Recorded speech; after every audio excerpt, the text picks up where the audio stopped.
Hello defence lovers, आज की top headlines कुछ इस प्रकार है। अब दूसरी कंट्री से आर्टिलरी गन्स को इंपोर्ट करने की नहीं है जरूरत। एलएसी के पास चीन की नई सड़क बन सकती है भारत के लिए नई चुनौती। इंडियन एयरफोर्स के फॉर्मर चीफ के मुताबिक चाइना की अधिकतर मिलिट्री कैपेबिलिटीज अभी भी हैं एक्सपेरिमेंटल स्टेज में। एलओसी में फ्रंटलाइन पर तैनात इंडियन आर्मी के सभी ट्रूप्स को जल्द ही मिलेंगे नए हेलमेट्स और नए आर्मर। और इंडियन आर्मी के खिलाफ यूएन वाले फर्जी दावे पर पाकिस्तान को मिली फिर से एक नई बेइज्जती।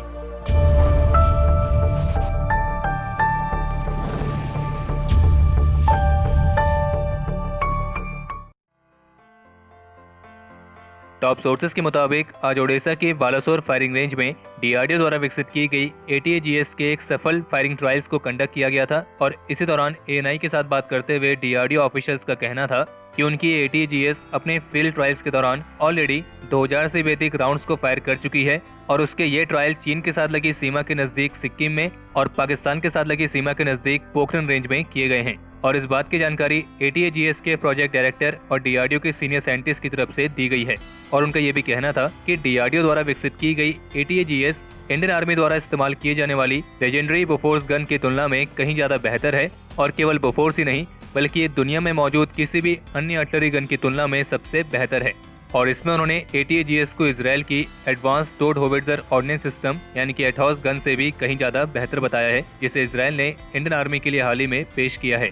और इस दौरान जब उनसे पूछा गया कि क्या एटीएजीएस चीन और पाकिस्तान की सर्विस में मौजूद आर्टिलरी गन्स की तुलना में ज्यादा बेहतर है, तो उनका कहना था कि केवल चीन और पाकिस्तान ही नहीं बल्कि ये दुनिया में सबसे बेस्ट गन है, क्योंकि अभी तक कोई भी कंट्री ऐसी नहीं है जिसने high rate of firing capability के साथ हाई टेक्नोलॉजी का इस्तेमाल करके इस तरह की आर्टिलरी गन को विकसित किया है। और केवल इतना ही नहीं बल्कि डीआरडीओ साइंटिस्ट के मुताबिक भारत की एटीएजीएस इंडियन आर्मी की 1800 आर्टिलरी गन्स के रिक्वायरमेंट को पूरा करने में पूरी तरीके से सक्षम है। और इसलिए एटीएजीएस के रहते हुए भारत को अब दूसरी कंट्री से होविट्जर्स को इम्पोर्ट करने की जरूरत नहीं है। और आपको बता दें कि डीआरडीओ द्वारा विकसित की गई एटीएजीएस दुनिया की सबसे लॉन्गेस्ट फायरिंग रेंज के साथ आने वाली आर्टिलरी गन है, जिसकी रेंज करीब 48 किलोमीटर है। यानी कि इस एटीएजीएस के साथ इंडियन आर्मी अपने दुश्मन तक 48 किलोमीटर की रेंज तक पहुंच सकती है, और वो भी दुश्मन की स्ट्राइकिंग रेंज से करीब 8 किलोमीटर पीछे रहकर। और जहां इस कैटेगरी की अन्य गन्स 1 मिनट में 3 राउंड्स को फायर करती हैं, वहीं एटीएजीएस 1 मिनट में 5 राउंड्स को फायर करने में सक्षम है। बाकी डीआरडीओ की एटीएजीएस और इजराइल की एटॉस आर्टिलरी गन के बीच हम कंपैरिजन वीडियो ऑलरेडी पहले बना चुके हैं, जिसका लिंक आपको इस वीडियो के आई बटन में मिल जाएगा। अभी हाल ही में मिलिट्री लिटरेचर फेस्टिवल को संबोधित करते हुए इंडियन एयरफोर्स के former chief air chief marshal BS Dhanoa retired, उन्होंने लद्दाख में भारत और चीन के स्टैंड ऑफ पर बात करते हुए ये कहा कि भारत और चीन की सेनाओं के बीच मुठभेड़ होने वाली जो संभावना है उसे कभी भी नकारा नहीं जा सकता है।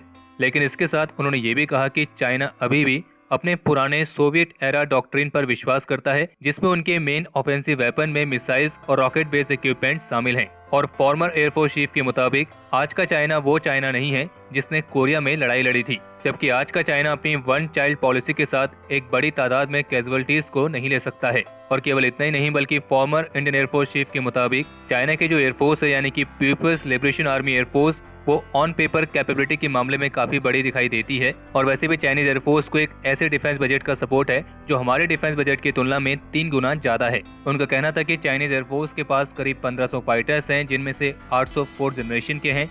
और इसके अलावा चाइना ने अपने so called 5th generation fighter J-20 और J-31 को लिमिटेड नंबर्स में डिप्लॉय किया है। चाइनीज एयरफोर्स की सर्विस में करीब 24 सुखोई 35 फाइटर्स का इंडक्शन पूरा हो चुका है। उन्होंने रशिया से S-400 एयर डिफेंस सिस्टम भी लिया है।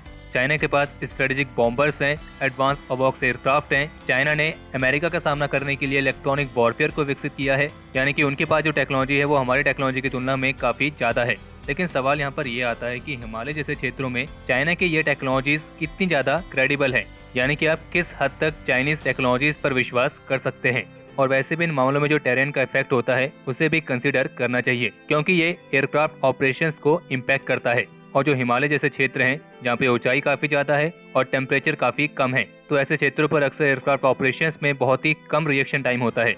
यानी कि अगर ऐसी स्थिति में इंडियन एयरफोर्स के फाइटर्स हिमालयस को क्रॉस कर देते हैं तो चाइनीज एयरफोर्स के बाद इंडियन एयरफोर्स को जवाब देने के लिए बेहद ही कम समय होगा।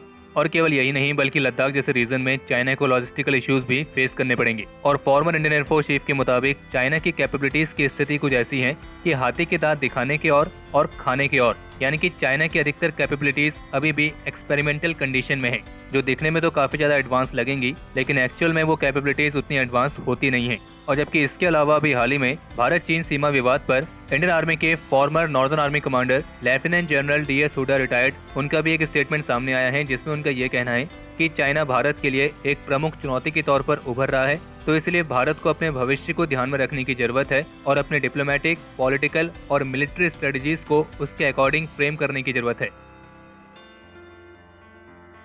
आज शनिवार को दुंडीगल में स्थित एयरफोर्स एकेडमी में कंबाइंड ग्रेजुएशन परेड को कंडक्ट किया गया था, जिसकी समीक्षा रक्षा मंत्री राजनाथ सिंह द्वारा की गई है। और 1971 में स्थापित होने के बाद से आज एयरफोर्स एकेडमी की 100th कोर्स की पासिंग आउट थी, जिसमें करीब 114 ऑफिसर्स इंडियन एयरफोर्स की अलग अलग ब्रांचेस में कमीशन हुए हैं।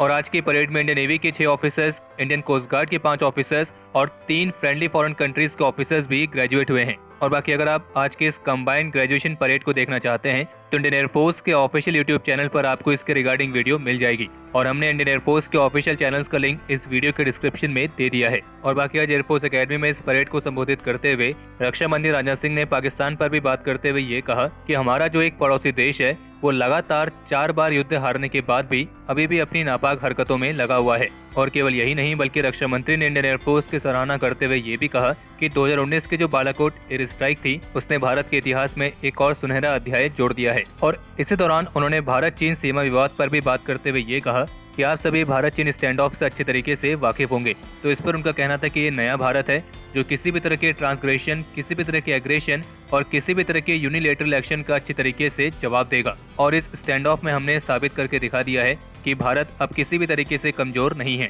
और उनका ये भी कहना था कि हम शांति चाहते हैं लेकिन भारत के आत्मसम्मान को कोई नुकसान पहुंचाए हम इस चीज को भी बर्दाश्त नहीं कर सकते हैं। अभी हाल ही में कुछ सैटेलाइट इमेजेस निकल के सामने आई हैं जिनसे मालूम पड़ता है कि चीन सीमा पर लगातार इंफ्रास्ट्रक्चर्स को अपग्रेड करने पर कार्य कर रहा है और ऐसे में चीन द्वारा बनाई जाने वाली एक नई सड़क काराकोरम पास तक उसकी मिलिट्री को पहुंचाने में काफी मदद करेगी। यानी कि इस नई सड़क के माध्यम से चाइनीज मिलिट्री बेहद ही कम समय में काराकोरम पास तक पहुंच सकती है और इसलिए चीन की इस नई सड़क को भारत के लिए एक नए खतरे के तौर पर देखा जा रहा है। और जिस तरीके से सीमा पर स्थिति बनी हुई है उससे तो ये मालूम पड़ता है कि फिलहाल चीन की पीछे हटने की कोई भी इच्छा नहीं है। और बाकी आपको ध्यान होगा कि पिछले डिफेंस अपडेट में हमने आपको बताया था कि कल भारत और चीन के बीच working mechanism for consultation and coordination की 20वीं मीटिंग कंडक्ट की गई थी। और अब इस मीटिंग के रिगार्डिंग एक रिपोर्ट निकल के सामने आई है जिसमें दोनों पक्षों ने हमेशा की तरह डिप्लोमेटिक और मिलिट्री लेवल पर अपने बीच बातचीत को कायम रखने के लिए सहमति दी है और साथ ही साथ जल्द से जल्द कोर कमांडर्स लेवल की अगली मीटिंग आयोजित करने के लिए भी सहमति बनी है। यानी कि कुल मिलाकर देखा जाए तो कल की मीटिंग में भी कोई खास कंक्लूजन नहीं निकला है, क्योंकि इस तरह की सहमति तो भारत और चीन के बीच अभी तक कई बार बन चुकी है लेकिन उस पर आगे काम फिलहाल अभी तक नहीं हुआ है। और जबकि इसके साथ एक रिपोर्ट ये निकल के सामने आई है कि आने वाले कुछ महीनों में जम्मू कश्मीर के हिंटरलैंड में काउंटर इंसर्जेंसी और काउंटर टेररिस्ट यूनिट्स के साथ साथ LOC में फ्रंटलाइन पर तैनात इंडियन आर्मी के सभी ट्रूप्स को नए हेलमेट्स और नए आर्मर के साथ इक्विप्ड किया जाएगा। और यही नहीं बल्कि कुछ और 6 और की 6716 राइफल्स इनको दी जाने वाली हैं। आपको ध्यान होगा अभी हाल ही में हमारे निकम्मे पड़ोसी की तरफ से दावा किया गया था कि LOC के पास पाकिस्तान ऑक्यूपाइड कश्मीर के चिरीकोट सेक्टर पर मौजूद यूनाइटेड नेशंस के एक व्हीकल पर इंडियन आर्मी ट्रूप्स द्वारा फायरिंग की गई थी। हालांकि इस फर्जी दावे को तो इंडियन आर्मी की तरफ से खारिज किया गया था और इंडियन आर्मी ने साफ किया था कि पाकिस्तान जो ये दावा कर रहा है वो गलत है।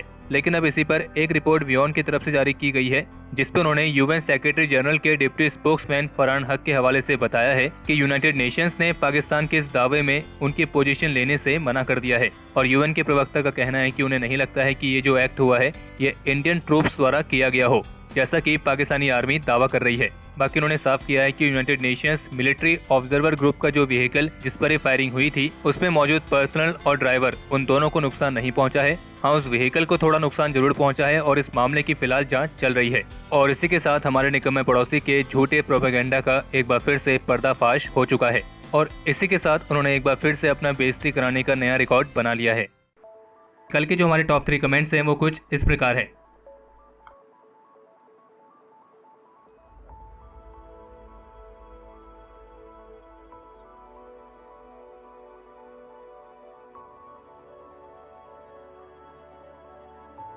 तो हमारे आज के इस एपिसोड के लिए इतना ही। और अगर आप इस वीडियो को यहाँ तक देख चुके हैं तो इसे लाइक करे बिना कहीं ना जाएं। बाकी इस एपिसोड को लेकर आप अपने सजेशंस और क्वेरीज कमेंट सेक्शन में शेयर कर सकते हैं। और अगर आप उनमें से हैं जिन्होंने अभी तक इस चैनल को सब्सक्राइब नहीं किया है तो इस चैनल को सब्सक्राइब करना ना भूलें।